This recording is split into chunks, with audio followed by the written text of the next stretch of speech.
Hey everybody, it's on screen, off screen. We've got a lot of good topics for you, and I'm excited to get into it. All right, Josh, man, what is your first topic?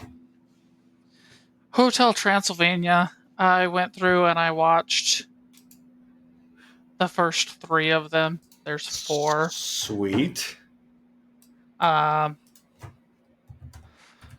the first one is really good. Yeah. Like it just is. It's got so many good themes and so many good lessons you could take from it. Even as an adult, it's like Avatar: The Last Airbender, where you're like, "Holy crap!" Like this is entertaining and educational for all ages of people. That's truly, truly amazing. So then I watched the second one, and then I watched the third one, and wow, oh wow, is that a big drop off in quality? But they're still just entertaining, you know? So you don't get that S tier, gold standard, amazing thing that is that, but it's just entertaining. The scene where the Kraken is attacking the boat and they're doing the music, that's just entertaining. It was just Just a fun time. and they're animated really well. I think they're voiced really well. I think Adam Sandler does a great job with the whole Dracula thing that he does with his voice. Um, I also enjoy the second and third one. I thought they were both good movies, very enjoyable. The only one I didn't like was the fourth one. It became a little too much, in my opinion. If you end up watching it, I'd be interested to hear what you think. Did you like the second or the third one better? The third one, but Okay, only slightly. I like the Uh, third one better too. the second one was pretty rough. It seemed like the first half of the movie, they were like, hey, let's have this message about accepting what you can't control, in that, the baby was a human. And then the second half of the movie, they're like, let's focus on accepting elderly people for who they are.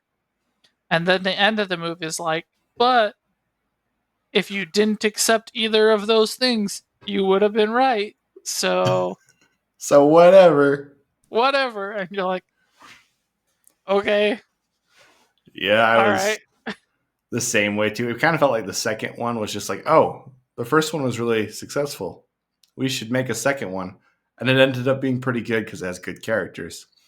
But the third one was like, hey, we kind of figured this out. We spent a little bit more time. There's a little bit more value in this rather than just kind of putting a movie together. Um, did you like what did you like about the first one? What lessons did you enjoy? So, my favorite lesson that I pulled from it was the fact that they talked about uh, what's the best way? Revenge prejudice. The you hated me for so long, it's okay for me to hate you back. And then the Oh, lesson, it being like, no, it's not okay to hate back.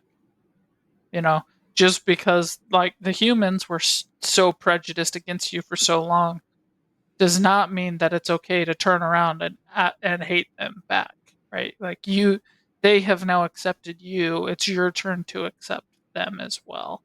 Um, that was my favorite little thing that they kind of did there, because it's so rare that you see that kind of, you know, yeah. It's a message rare and lesson. approach to it. There's a lot of stuff about prejudice, but there's not a lot of stuff talking about how it's not okay to be prejudiced against who are prejudiced against you.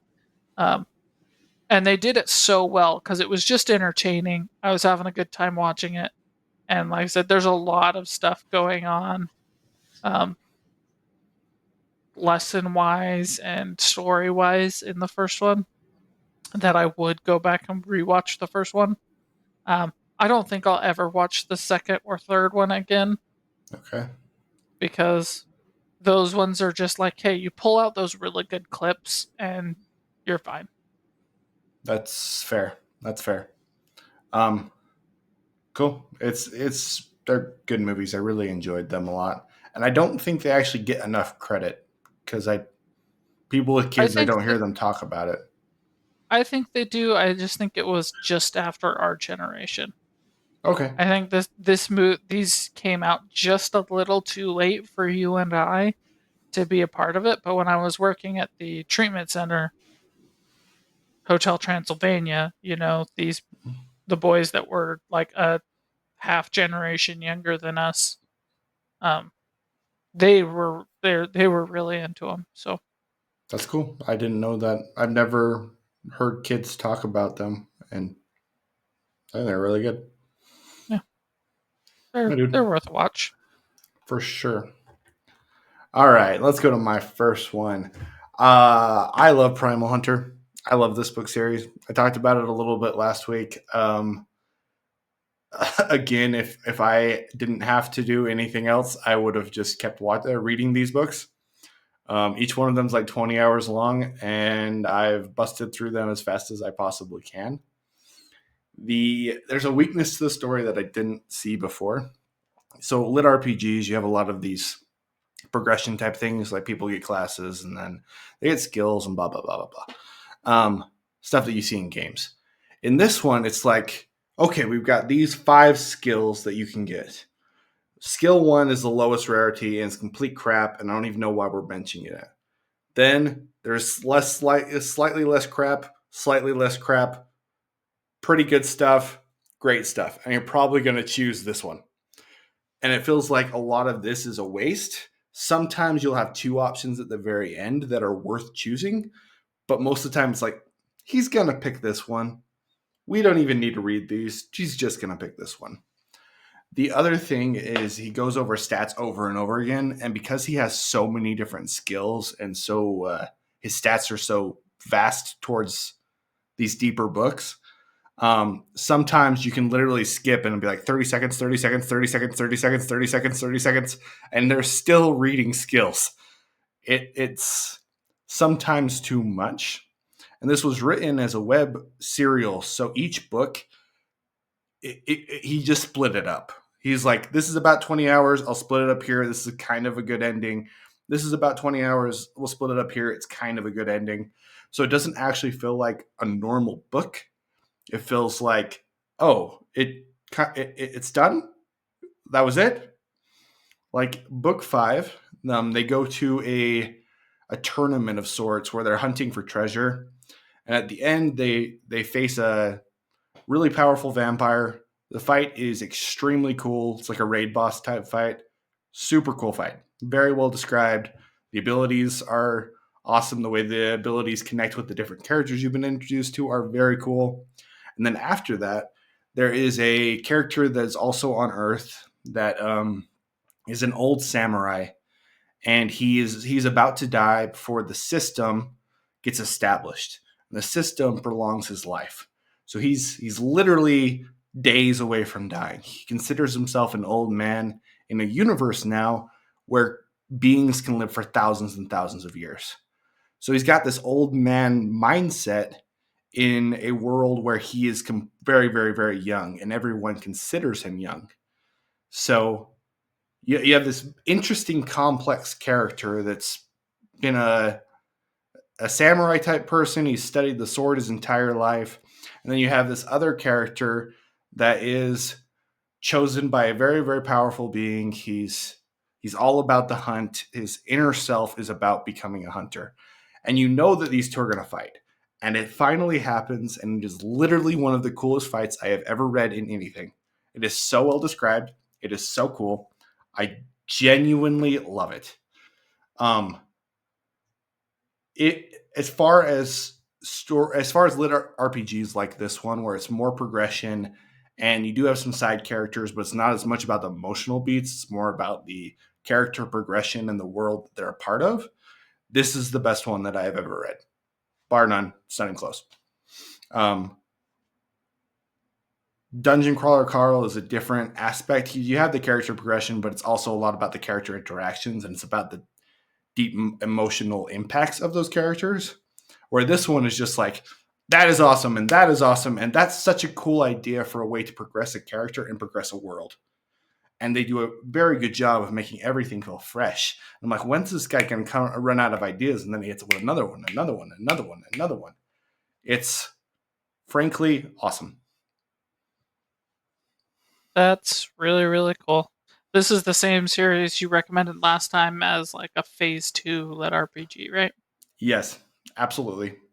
I've read another 3 books, and next week I will probably have the rest of the series that's written right now read, because it's all I want to do.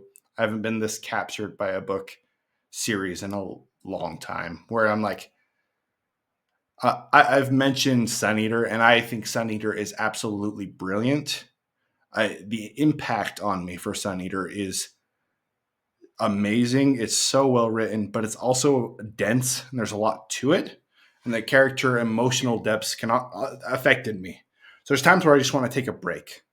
This one is just like, what's next? What's next? I gotta learn more. How's he gonna develop next? What cool fights he gonna get into next? How's he gonna make this progression still feel relevant and feel like it actually matters moving forward? There's a lot of good comedy in it. The characters are interesting. It's just good, and I'm That's excited for where it's going next. how many books do you have left? 4. I will, yeah, probably. I'm almost done with book 7 today. Um, so I bet I'll get them done by next week.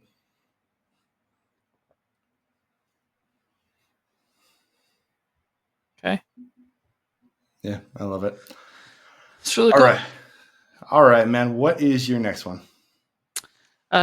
Jerry and Marge Go Large. All right. This is inspired by a true story ish. Um,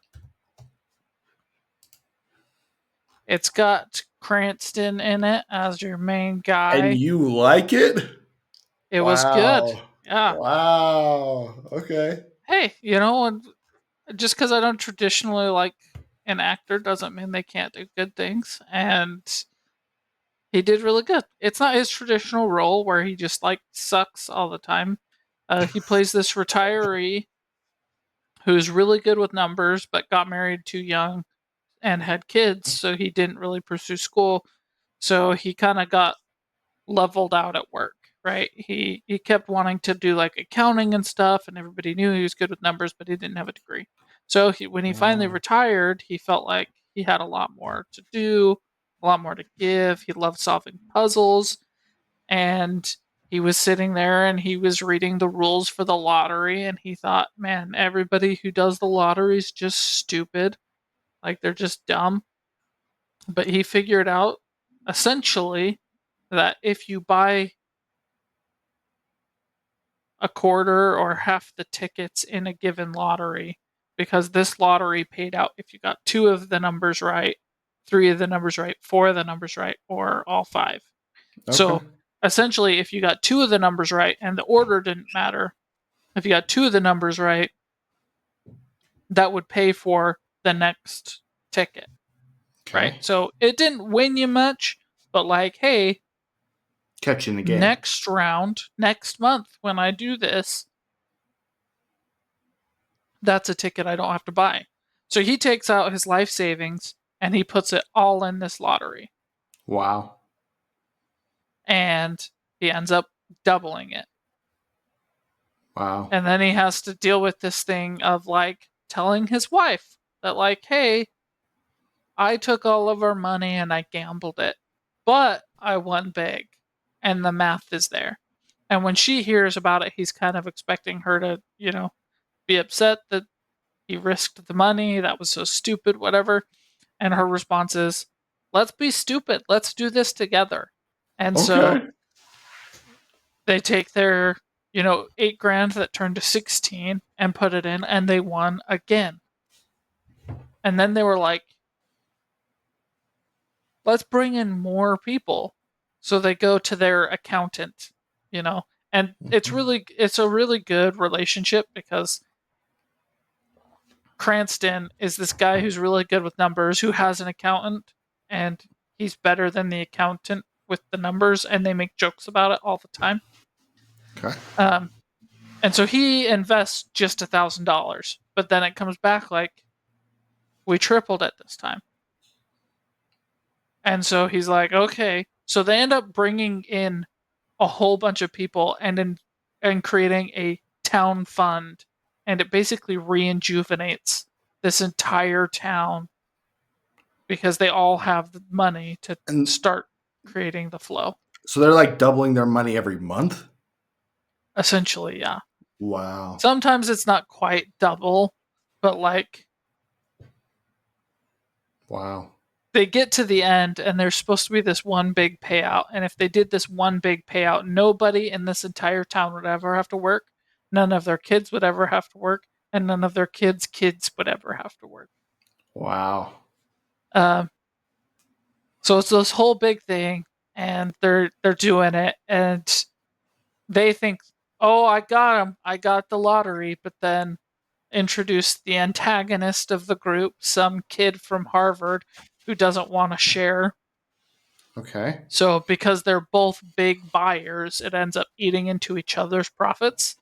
So this Harvard kid basically is just a bad guy to be a bad guy, and this is where I think the history is like the most falsified. But anyway, he ends up manipulating the system and causing problem for the group you're rooting for, and then you find out that the lottery itself knew about the hole it was creating, but because of the investment made by those not winning, it was still financially viable so long as it wasn't didn't become known that that's how it worked. And anyway, it all came together, and they had one last chance to do the lottery because it got outed for what it was, and XYZ happened. It was really good. Uh, it's not one of those like based on a true stories that I'm like super into and that I'll watch again and again. Uh, but it was good. I really enjoyed that I watched it. Um, it was good. What Got some good jokes. Got some good stuff. what made you watch this? It was recommended to me by my New Mexico friend. Oh, okay. Cool. Yeah, It sounds super interesting, and I don't think I would have heard about this movie at all if you hadn't stumbled across it. I had never heard about it, and she was just talking to me, and she was like, "You should watch this show. I know you like based on the true story stuff. I know you're a history person." And like, I haven't done my due diligence yet and researched the actual history of it. Um, but It it was an sounds entertaining show. absolutely fascinating to me. Like really, really good. That's cool. I'm gonna definitely check that out for sure. It's on my list. It's on my list right now. Just added it. Oh, cool, cool, man. My next one is Blue Eyed Samurai. Have you watched this show? No, Do you have any? Do you know anything about it? I've heard it exists. Okay, I love this movie, this show. The animation is very good. The voice work is great. It does a good job of capturing the culture of a feudal Japan type time. Your main character is a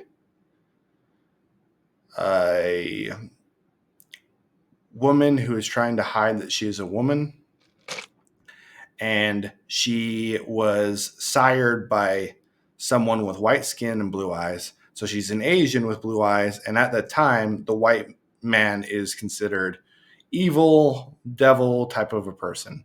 Like they do not like the white man at all, and she hates her father because there's high assumptions that her mother was raped before she was killed.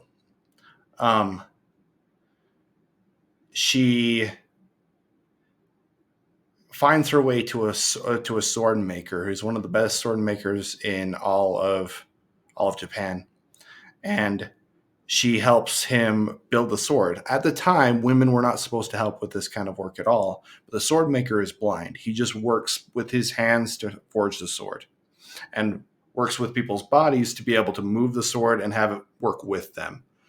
She is able to then watch these people who are masters of the art of the sword with their techniques that they don't normally show people because the sword maker requires these techniques to be shown. Um, After she watches, she will practice for hours and hours every night with the swords that are just lying around, things that they've thrown away, that kind of thing, over and over and over again, with the single goal of killing whoever her father is that may have raped her mom. The character is really complex and very well written. The thing that you probably wouldn't enjoy about the show, even though I think it's done expertly, they do a good job of showing how men and women would have been different during that time period and what women had to do to survive. So there is a lot of sex in the show, but it's done in the aspect of there's like a brothel and the women have to do that to be able to make ends meet. There is a princess type character who is also very interesting. She doesn't like that she has to connect with somebody who she doesn't want to connect with, another foreign dignitary type person. Um, and so she has to figure that part of herself out. But the thing is, she's weaker and she's smaller and she has sex as an ability to sway the motions of men.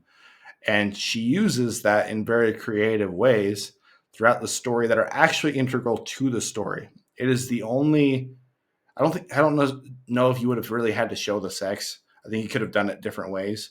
But as far as using that aspect of life in a story, it is done extremely, extremely well. They But it make does show the sex. it does show the sex. It doesn't have a lot of scenes. Like there's some nudity in there. There is. There's a couple of scenes where they do show the sex, but it's used all for a purpose. Like the princess character is going through. I would genuinely, I know you don't like this kind of stuff, but I genuinely would be interested in what you thought about it because there's a part where um, she is influencing a man to feel like he is powerful so that he'll make a move to attack a different settlement and gain some kind of victory and some kind of clout. A group that she needs attacked to be able to reach her goals. And she's a great character in this way. So during a sexual act, she's talking about how strong he is and about the sword, about his sword, and how powerful that is, and blah blah blah blah blah. She's using all of these things to stroke his ego so that he goes and does basically what she is wanting him to do. It's a it's a manipulative thing, absolutely, but the way that it intertwines with the story is very prominent. It has a lot of shift to the actual story that I don't think would be as visceral unless you were hearing her voice during the act the way that she does. Now you might have been able to go to a blackout screen, knew what was going on, and heard her influencing the guy in the same way. But the fact is that she was doing this during sex when he is more malleable, and that's part of the story. It's done really, really well, and hopefully, I'm conveying that. I get what you're saying. I just don't believe you. Uh, Okay.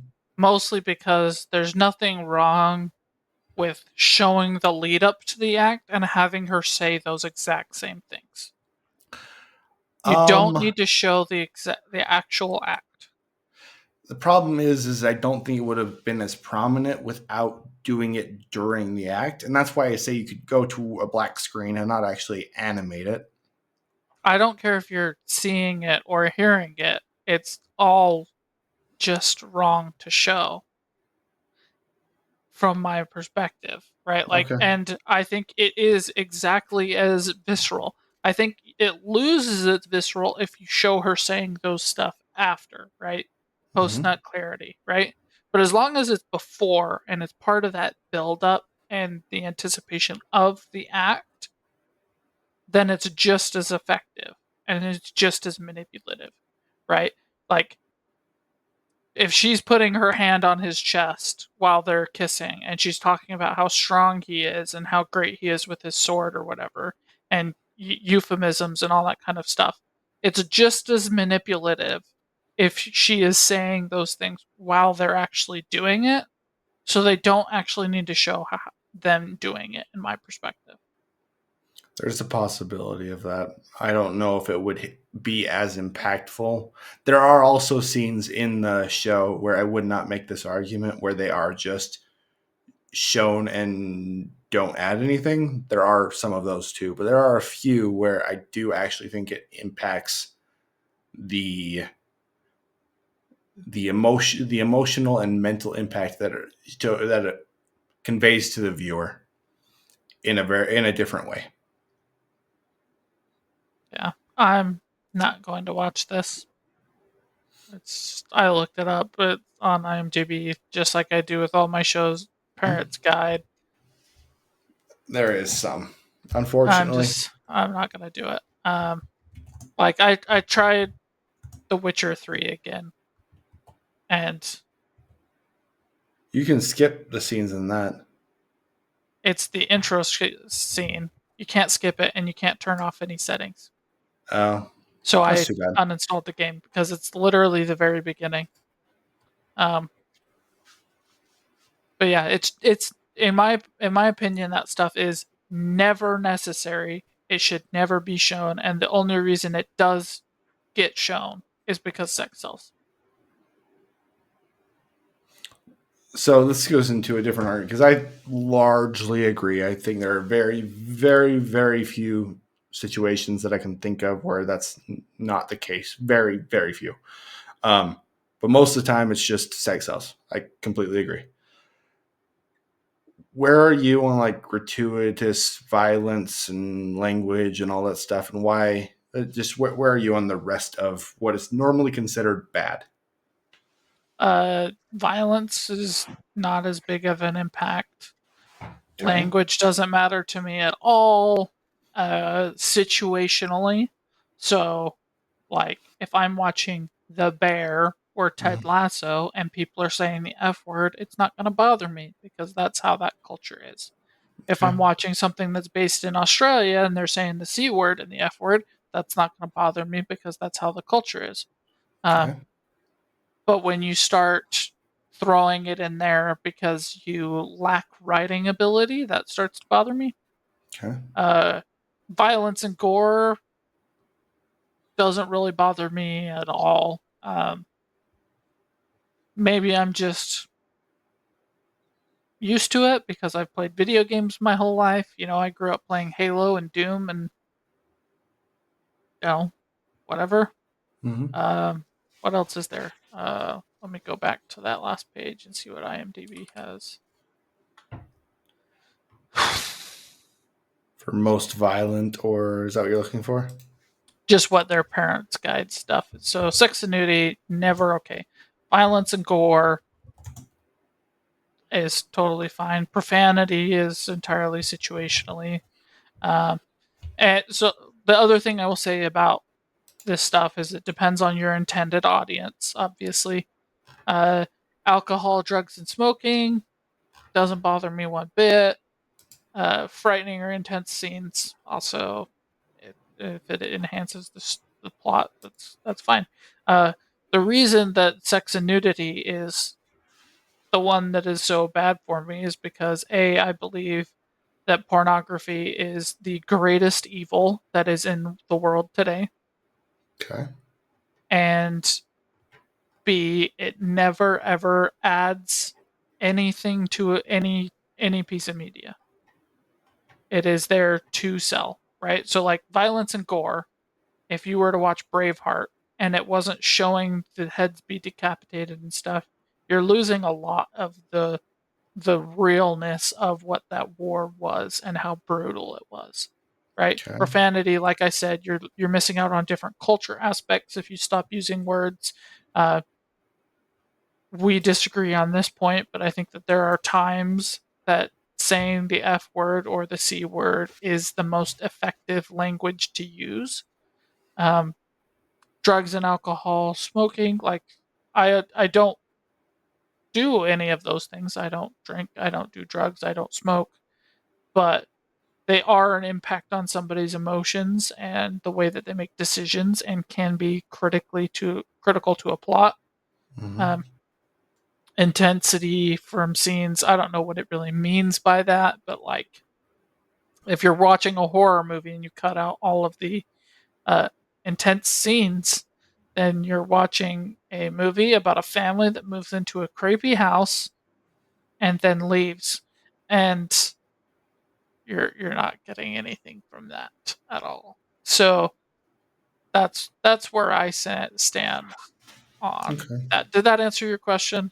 That does make some sense, but sex is also pretty vital to the human experience. I agree with you on pornography being the worst thing in society. I really do think that. But I also think pornography, part of the reason that it is so bad is because it displays sex in a such a fake way. So you have women that have And fake these movies don't proportions. do it too. There's a lot of them, but that's why I'm saying there's not a hard set rule that it never adds anything. Because It honestly, does having never add anything. someone chop off their head all the time is not nothing. Like sex is a if you're talking about drugs and alcohol making a shift on the way people perceive the world and think, sex changes the way everyone perceives the world. It I shifts agree with you. everything. Yep. So if drugs and alcohol and the result of drugs and alcohol can be portrayed, why can't something else that has even more arguably a visceral impact on humanity? Because the one is just to sell, the other is to advance plot and is critical, right? It is critical to know that somebody was drinking, right? Okay. And yeah, you can imply that they were drinking, but it's implied drinking. Well, maybe they're just tired or whatever. Showing it actually does make a matter. And it doesn't have an effect on the viewer. Witnessing Okay. sex has an effect on the viewer. Why does so many horror things have sex and nudity in it? It does like just showing a pair of tits primes people's brain to be more scared. That's in It's the same region of because, the brain. yep, same region and Arousal has is a the same very region of the brain. similar rec. So they're doing it intentionally to manipulate you. Whereas when you show drinking or drugs or alcohol, you are just showing it for the plot, right? Isn't there And you can points say where that, people like, are showing violence just to manipulate you and get a larger gut reaction? yeah, you can show the brutality of it, right? Like when I don't remember what it is, but somebody gets their head blown off by a cannonball. Yeah, some I of the want to scenes say in the like Hacksaw Patriot Ridge are really or rough. yeah, I think it's um, like yeah, absolutely. But do you know what the length of time that that can stick in somebody's mind after watching that movie? no, I actually don't. It's significantly less. I don't want to give out any numbers because I haven't read the research in a really long time. But sex and nudity scenes stay in somebody's mind months, whereas brutality and gore can only last up to a few days, That's very interesting. I want to look into that more because that's right? fascinating to me. Right? And like the great thing about like violence and gore is you can say, hey, I don't want to watch Braveheart with that. So you can watch the clean version of it, right? But with the sex and nudity scenes, They literally put those lines of dialogue in it so that if you don't watch it, you're literally missing out on plot points that don't need to be there. There are aspects where that happens. Like one of the things I don't like about Game of Thrones is I don't feel like it's this show where Blue Eyed Samurai uses it to explain women as characters during the time period. Game of Thrones just puts vital information in those scenes for the heck of it, which I don't appreciate. Yeah. That's probably the one that does it the most. Yeah. So with sex and nudity, there's a longer lasting effect. Mhm. Um, it's more permanent, it's more manipulative, and it is just to make a buck. And it is never, ever necessary. Like I said, with Blue Eyed Samurai, I think it's just as effective to show that in the build up she is saying those things than to say those things in the act. It changes nothing to the viewer. Interesting point of view, man. I don't completely agree with this one, but largely I would be on your side because largely I do think it is a a manipulation tactic, as you've made a great argument towards. It is. It absolutely is. You're absolutely right. It is a manipulation tactic. And sex can be an important plot point. Take the movie Juno, for example, Yeah, absolutely. right? But do you need to actually show the sex To to have the convey the impact. message? No, you don't. Never ever. I have never seen anything where sex or nudity added to things, and I've seen so much garbage that is ruined by it. Like, I could make a list of 100 things by next week of stuff that is ruined by it or impeded by it, like The Shining, Arcane. You know, it's just never, ever, ever necessary. Arcane's the biggest one to me because it just comes out of left field completely. Like it does not match the show in any way, shape, or form. It doesn't. And Arcane is like really egregious because it's not even like fan service. It's like low budget, horrible, and it feels awkward and The entire lasts time, way too long. Yeah. it feels Um, like the animators were like horn dogs or something. It's weird. It's a weird thing. Anyway, interesting, man. Interesting. Well, if that doesn't bug you, anybody who's watching, Blue Eyed Samurai is very, very good. I'm interested if they'll do a second season, but it's very good. What is your next topic, man? should go by pretty quick. I started playing Tomb Raider Okay. because this is the game that everybody measures their PCs up against. You know, then it was Shadow of the Tomb Raider, and now it's something else, but it's Cyberpunk. But Yeah. I was like, I can play this. Why don't I just play it? Why not? Right? And here is a list of my reactions in order. Holy Okay. crap, this game looks amazing. Mm-hmm. Holy crap, this is not what I expected. Holy crap, this game runs like shit. How at this point?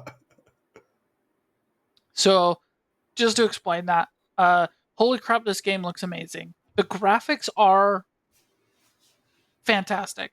They're great. They're great. They are better than Cyberpunk in my mind. The Hmm. character model of um, Lara Croft Is is great. fantastic.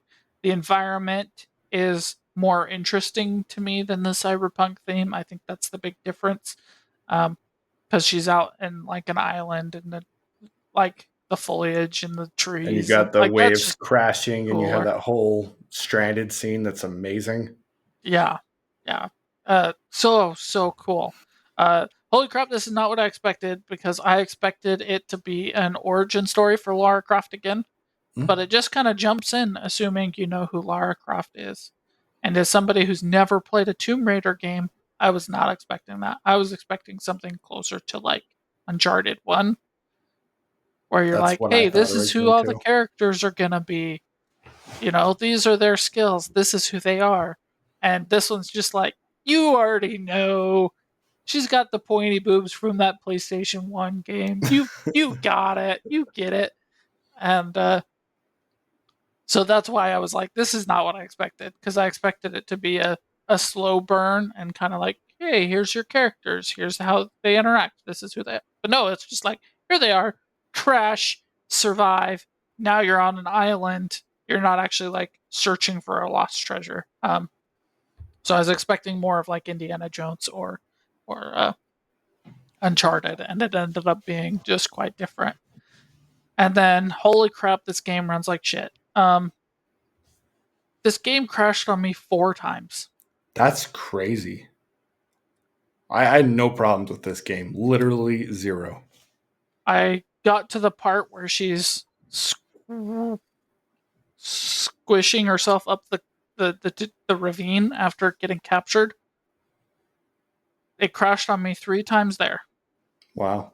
Like she That's would get weird. part of the way up, and I'm like, what is going on? This game was running at like 120 FPS. I've got a great PC. Why is this happening on this game at this point in its life cycle? It's not like it just came out, It came out right? like 2014. Is that right? I wanted to say 18, but I really have no idea. Um, it should be fixed. It should It not should just be. be crashing. I understand there are times where you're going to have frame drops and it's not always going to be optimized, but it shouldn't just outright crash. And it shouldn't No. crash your system like it did for me once. I'm very surprised that that crashed for you. I didn't have any problems with it at all. I have no idea why. Like I said, it was running just fine, and 13. then So it would this has just been out for crash. 12 years. That's a Yeah. long time. Yeah. Uh, I didn't expect it. Happened a few times. Don't understand why it would at this point in time. And it's not like my PC can't handle it, because I've got a great PC and it was running just fine all the way up to the crash. And that, I think, is like the weirdest part about it. Because normally you'll have like some problems leading up to it crashing, It was all suddenly just like boom, but gone. it was all of a sudden just like freezing. And once it had been like locked a noise, so it was like nee in my ear. And then one time it blue screened my entire computer. Wow. I wonder I why was you like, had what problems the because heck? I haven't had problems with any of the games. I genuinely liked the first game. I thought it was good. I was interested. Um, Will you keep going or is it just I don't know, probably. Um, it was very interesting, like I said, and it was gorgeous. I thought that there were certain decisions that the developers made that was interesting for no other, like, not good nor bad. But I thought it was really interesting that, like, the very beginning sequence, she's getting all muddy and dirty, right? And they're Mhm. animating that and they're putting it all over her. And then she literally like trudges through the water and is still covered in blood and mud and all this kind of stuff. And then she passes through some rain and it goes to a cutscene and she's all clean again. I didn't remember that. That's funny. It's just a small thing. It's like Why no didn't you big do deal that at when they all. were It was going just through the like, water? if you had the ability to animate her cleaning, why wouldn't she have gotten at least a little cleaner going through the river? Not a big deal at all. It was just something that I noticed, and I was like, "Oh, that's an interesting choice. I bet they didn't think about it." Um, but it Probably it not. looks it looks to be like a really good game. So far, it's a lot more interesting to me than the beginning of Uncharted. Have you played any of the other Uncharted games? I haven't played Okay. any Uncharted games. Oh, I don't like the first one very much. It just feels too old. But the rest of the series, I think, is really good. It's very I fun. have Uncharted Legacy Edition, Okay, so you have the first which three. is the 4 and 5, Oh, okay. I I think. really, really enjoyed four. Honestly, I really did. I know it's a movie game, but I had a lot of fun before. Those are the two best rated ones. Um, Let me just pull it up. Sharded. Yeah, so I have Legacy of Thieves Collection, which includes uh, just two of the games, and they're the two higher rated games. Uncharted 4 and The Lost Legacy, which I think is technically 5. Yeah, it's five. Okay. It's with different characters, but it's Yeah, good too. The fourth one is probably my favorite. I like that one. I liked number two a lot. these are the two highest rated ones. Yeah. And so I was like, I'll get this pack. Why not? I've never tried an Uncharted game. So I've played the beginning of 4, Four. Okay. where he's in the boat. Hmm. I've played just that beginning intro, not really enough to speak on it or call it quality or not. But so far, Tomb Raider's a lot more interesting to me. And it's kind of a shame because you talk about Tomb Raider when you're talking about benchmarking your PC, but not a lot of people talk about it in quality of game. And so far, I think it's a really good game. I do too. It's just a fun It's, game. It yeah, has if some. it didn't crash, I would have no negative notes on it at all. Yeah, me either, man. It has a lot. You can find if you can feel the inspiration that's come from that game for a lot of other games. And with that, guys, I think that's the close of our episode. Thanks for watching. We appreciate you. If you have anything that we can do better, let us know. Like, comment, subscribe, all that good stuff. I am interested in which Tomb Raider game is your favorite. I my favorite's the first one. The third one's really good too. But let us know. See you guys.